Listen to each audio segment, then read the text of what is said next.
Salut, les passionnés de science. Aujourd'hui, on plonge dans le monde fascinant de la thermodynamique, l'étude de comment l'énergie et surtout la chaleur se comportent. La thermodynamique peut sembler compliquée, mais croyez-moi, elle est partout autour de nous, même dans les machines du quotidien comme les moteurs et les réfrigérateurs. Les moteurs, comme celui de votre voiture, sont des machines incroyables qui convertissent l'énergie thermique en travail mécanique. Ils alimentent nos voitures, nos avions et d'innombrables autres machines qui nous simplifient la vie. Les réfrigérateurs, en revanche, utilisent l'énergie pour déplacer la chaleur, gardant nos aliments froids et frais. La thermodynamique nous aide à comprendre comment fonctionnent ces machines incroyables et comment nous pouvons les rendre encore meilleures. Alors, attachez vos ceintures, car nous sommes sur le point d'explorer les principes fondamentaux de la thermodynamique et de voir comment ils alimentent le monde qui nous entoure. Commençons par les moteurs, ces merveilles d'ingénierie qui nous propulsent. Au fond, les moteurs sont des machines thermiques. Ils absorbent la chaleur d'une source de combustible, comme l'essence ou le diesel, et convertissent une partie de cette chaleur en énergie mécanique utile. C'est cette énergie mécanique qui fait tourner les roues de votre voiture ou permet à un avion de voler dans le ciel.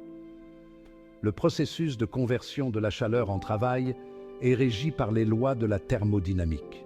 Il existe différents types de moteurs, chacun ayant sa propre façon d'exploiter la chaleur. Nous allons nous concentrer sur deux des types les plus courants, le moteur à cycle Otto et le moteur à cycle diesel. Le moteur à cycle Otto, du nom de son inventeur Nikolaus Otto, est le type de moteur que l'on trouve dans la plupart des voitures à essence. C'est un moteur à 4 temps, ce qui signifie qu'il faut 4 mouvements du piston, 2 vers le haut et 2 vers le bas, pour effectuer un cycle complet de conversion de la chaleur en travail. Voici une description des 4 phases du cycle d'Otto. 1. Admission. Le piston descend, aspirant un mélange d'air et de carburant dans le cylindre. 2. Compression. Le piston remonte, comprimant le mélange air-carburant. 3. Combustion, détente. Une bougie d'allumage enflamme le mélange air-carburant comprimé, provoquant une expansion rapide des gaz qui pousse le piston vers le bas avec une grande force. 4. Échappement. Le piston remonte, expulsant les gaz d'échappement du cylindre. Ce cycle se répète ensuite, fournissant un flux continu de puissance aux roues. Le moteur à cycle diesel, inventé par Rudolf Diesel, est un autre type de moteur à combustion interne, mais il fonctionne un peu différemment du moteur à cycle Otto. Les moteurs diesel sont connus pour leur rendement élevé et sont couramment utilisés dans les camions, les navires et les machines lourdes.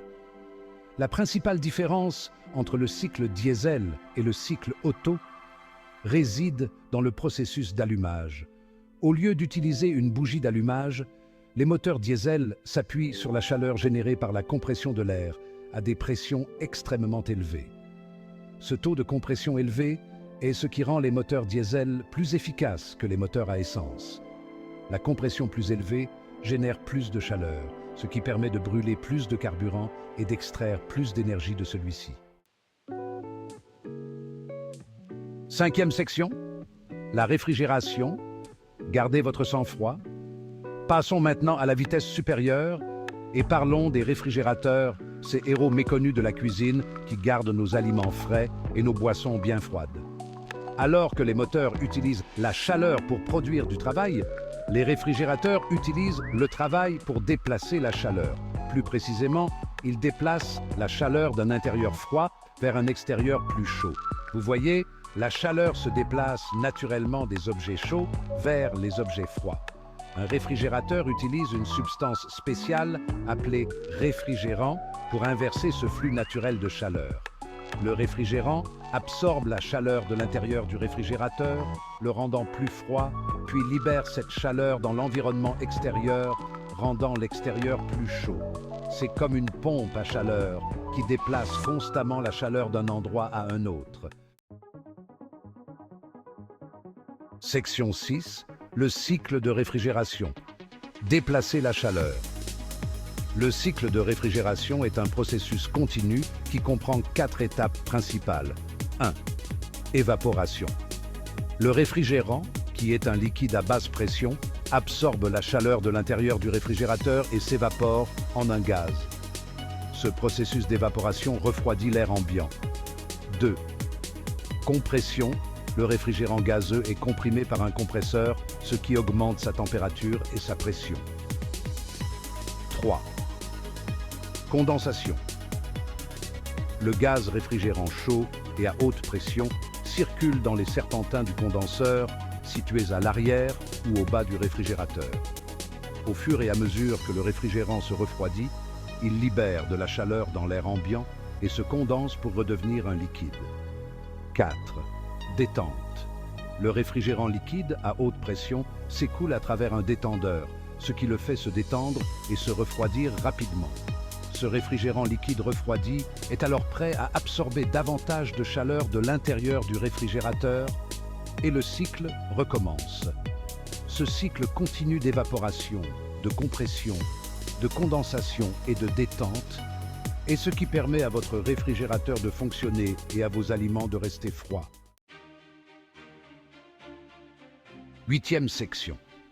La thermodynamique en action, des voitures aux fusées.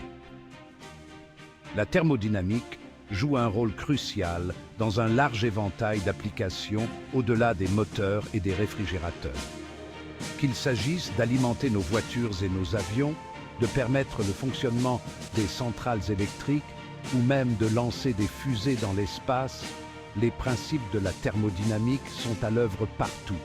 Dans les centrales électriques, par exemple, la chaleur générée par la combustion de combustibles fossiles ou par la fission nucléaire est utilisée pour créer de la vapeur qui entraîne des turbines reliées à des générateurs qui produisent de l'électricité. Ce processus de conversion de la chaleur en électricité est régi par les lois de la thermodynamique. Même le corps humain s'appuie sur les principes de la thermodynamique pour fonctionner. Notre corps convertit l'énergie chimique stockée dans les aliments en énergie mécanique qui nous permet de bouger, de penser et de vivre.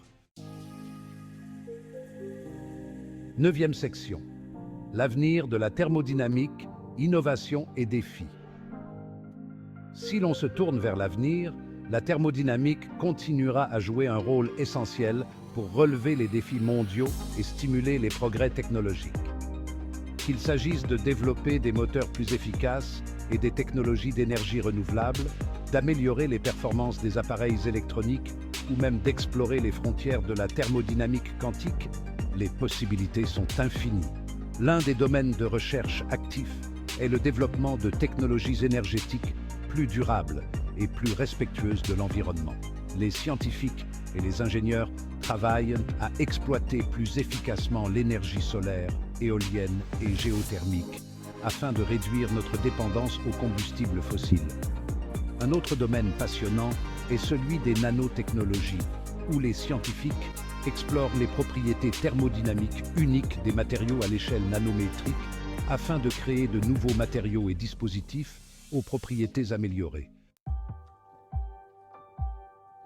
10e section. Conclusion. L'importance durable de la thermodynamique. Voilà, la thermodynamique en quelques mots. Nous avons parcouru beaucoup de chemin aujourd'hui depuis les principes fondamentaux de la chaleur et du travail jusqu'au fonctionnement interne des moteurs et des réfrigérateurs. Nous avons également exploré les applications concrètes de la thermodynamique et son impact sur nos vies. Comme nous l'avons vu, la thermodynamique est un domaine scientifique essentiel qui nous aide à comprendre comment l'énergie se comporte et comment nous pouvons l'exploiter pour alimenter notre monde. Des voitures que nous conduisons au réfrigérateur qui gardent nos aliments au frais, la thermodynamique est partout autour de nous. Alors, la prochaine fois que vous démarrerez votre voiture ou que vous prendrez une boisson fraîche dans le réfrigérateur, prenez un moment pour apprécier l'incroyable science de la thermodynamique qui rend tout cela possible.